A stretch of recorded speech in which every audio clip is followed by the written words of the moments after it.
ते ज्येष्ठ साहित्यिक रंगनाथजी पठारे यांच्या संमतीनं आज आम्ही शेखावत साहेबांची भेट घेतली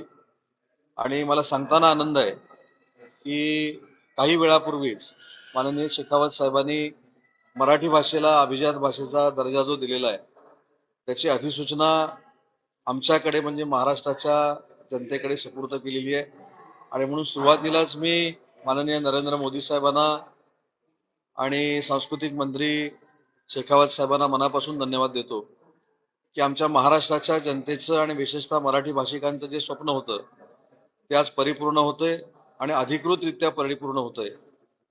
यानंतर आम्ही शेखावत साहेबांशी ही देखील चर्चा केली की येत्या 8 ते 15 दिवसामध्ये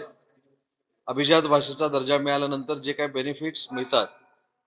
त्यासाठी आम्ही प्रस्ताव तातडीनं सादर करू।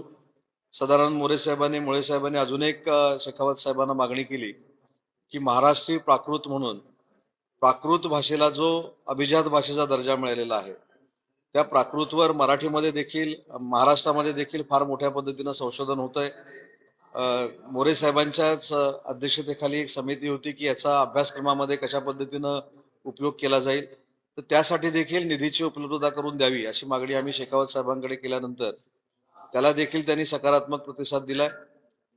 आणि 31 जानेवारी 1 फेब्रुवारी आणि 2 फेब्रुवारीला पुण्यामध्ये मराठी विश्व संमेलन जे होत आहे त्याच्या उद्घाटनाला देखील यायचं मान्य सांस्कृतिक मंत्र्यांनी केलेलं आहे आणि म्हणून महाराष्ट्राच्या जनतेच्या वतीनं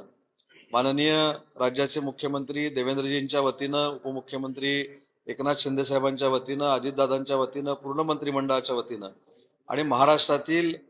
मराठी माणसाच्या वतीनं मी नरेंद्र मोदी साहेबांना धन्यवाद देतो